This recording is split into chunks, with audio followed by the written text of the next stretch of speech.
Bismillahirrahmanirrahim. Assalamualaikum warahmatullahi wabarakatuh. Jumpa lagi dengan saya di Abil Mayua Channel.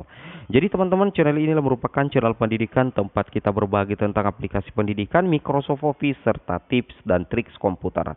Jadi pada video kali ini kembali lagi admin akan berbagi sebuah video informasi terkait fungsi utama Dapodik yang seharusnya menjadi dasar utama pemberian afirmasi dan penuhi kebutuhan real guru. Jadi ini melanjutkan video saya sebelumnya ya terkait Dapodik ya. Kalau menjadi dasar utama pemberian afirmasi dan penuhi kebutuhan real guru, saya kira tidak akan ada lagi yang dikatakan sekolah non induk ya, karena semua guru honorer akan menempati sekolah induknya masing-masing untuk bersaing di P3K Guru di tahun 2021. Apabila fungsi utama Dapodik ini berjalan dengan lancar seperti itu teman-teman ya. Nah di sini kita bisa cek ya informasinya. Nah di sini ini adalah tampilan dari Dapodik yang coba kami perlihatkan kepada teman-teman. Di Dapodik itu semua guru, baik itu guru honorer ataupun guru PNS, itu akan tercover di dalam aplikasi Dapodik. Jadi tampilannya seperti ini teman-teman ya. Bahkan akunnya itu akan tercentang hijau jika tidak ada masalah. Ketika akun ini tidak tercentang hijau alias silang, maka ini menjadi peringatan bagi guru yang ada di Dapodik tersebut. Itu harus segera melaporkan kepada operator untuk melakukan verifikasi akun agar bisa terdata dengan baik di aplikasi Dapodik. Seperti itu teman-teman ya. Kemudian lengkap dengan tempat tanggal lahir dan tanggal lahir. Itu di Dapodik sudah lengkap teman-teman. Jadi baik guru honorer, kemudian guru PNS, itu akan tercover di Dapodik. Nah ketika Dapodik ini menjadi sumber verifikasi data guru honorer di seleksi P3K, maka tidak akan ada lagi data siluman ya.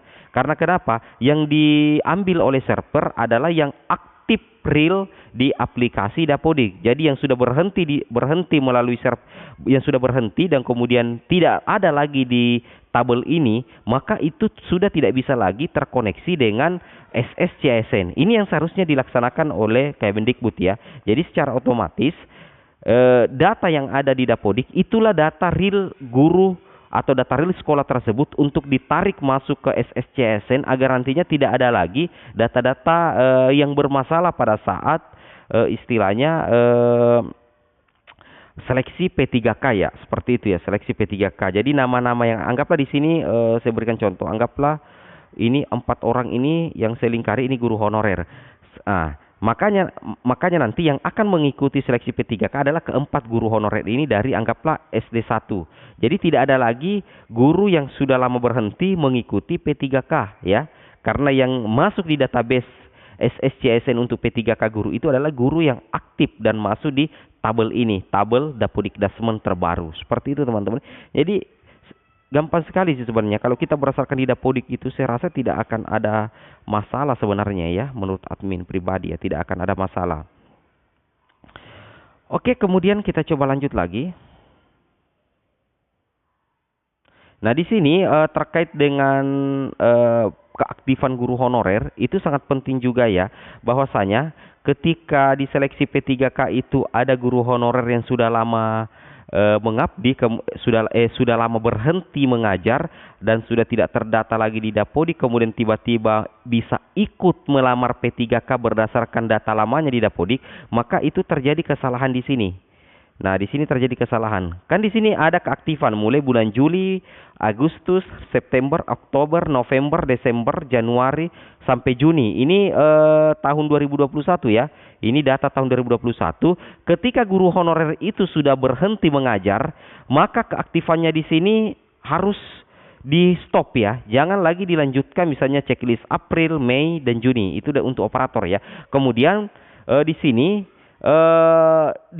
kemudian diperhatikan di sini datanya, di sini data keluar itu diisi. Keluar karena apa? Di sini ada pilihannya nanti, kemudian tanggal keluar.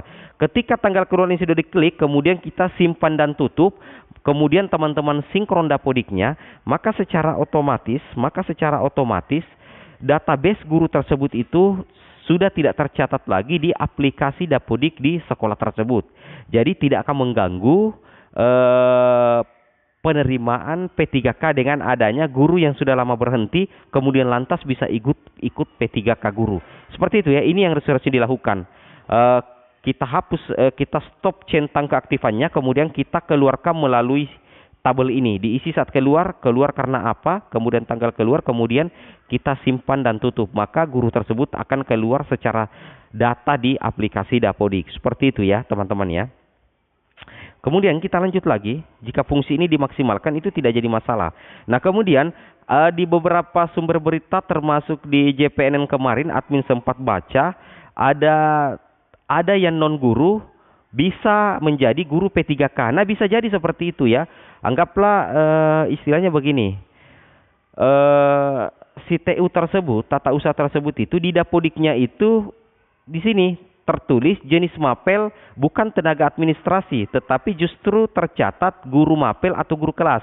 Sehingga meskipun posisinya di sekolah itu adalah TU, tetap tata usaha, tetapi yang terbaca di server SSCSN itu adalah guru kelas atau guru mapel. Karena penginputan di jenis kepegawaiannya di Dapodik itu adalah guru mapel. Meskipun sebenarnya realnya dia bekerja sebagai tata usaha. Nah itulah yang menyebabkan sehingga ada TU mungkin ya, itulah yang menyebabkan bisa jadi ada TU ya, bisa jadi ya admin bilangnya, bisa jadi ada TU yang bisa melamar P3K guru. Karena jenis PTK-nya di Dapodik itu tertulis guru kelas atau guru mapel, bukan TU. Meskipun kesehariannya itu di lapangan dia bekerja sebagai TU. Nah, itu kenapa bisa begitu? Itu datanya ada kesalahan di Dapodik ya. Atau memang TU ini adalah sebenarnya ijazahnya adalah guru tetapi dia merangkap guru dan operator seperti itu ya. Itu tidak jadi masalah sih sebenarnya ya. Kalau dia guru sekaligus operator itu yang jadi masalah. Kalau non guru dan di jenis PTK-nya tertulis guru kelas, guru mapel itu yang memang bermasalah ya. Nah jadi di sini letak kesalahannya teman-teman ya. Yang sering digambar-gambarkan di berita itu di sini letak kesalahannya. Ini yang harus teman-teman pahami. Kemudian kita lanjut lagi. Nah, kemudian di riwayat karir.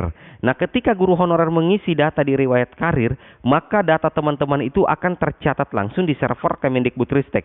Dan ketika teman-teman berhenti mengajar, maka tabel riwayat karir guru itu di-stop dan tidak dilanjutkan lagi, maka secara otomatis riwayat guru teman-teman itu sudah berakhir di tahun sekian, di tanggal sekian. Seperti itu ya. Karena sudah tidak dilanjutkan lagi tabel riwayat karirnya dalam setiap 1 tahun. Di sini di tabel riwayat karir di Dapodik itu ada beberapa data penting ya. Yang pertama nomor SK kerja, tanggal SK kerja, kemudian TMT SK kerja, lembaga pengangkat, jenis PTK, kemudian status kepegawaian, kemudian jenis lembaga dan jenis pendidikan itu. Jadi di tabel riwayat karir guru juga itu nantinya ketika teman-teman sudah lolos P3K, itu nantinya data teman-teman sebagai ASN P3K akan tercatat real di tabel riwayat karir. Seperti itu teman-teman ya. Oke.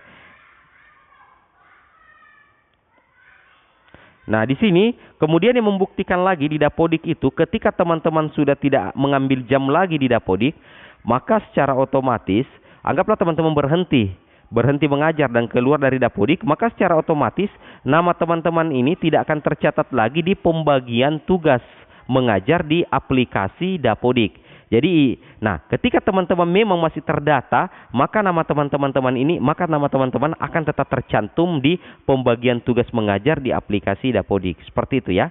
Nah, jadi kesimpulannya, andaikan Dapodik ini betul-betul fungsinya digunakan sebagaimana mestinya, maka sejamin tidak ada lagi persoalan-persoalan yang terjadi di seputar P3K termasuk pemberian formasi berdasarkan Dapodik.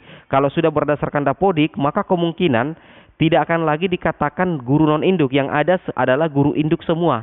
Karena masing-masing guru menempati posisinya, tidak perlu lagi melamar di sekolah lain. Karena disesuaikan dengan kebutuhan real di sekolah tersebut. Oke, mungkin cukup sampai di sini videonya. Assalamualaikum warahmatullahi wabarakatuh.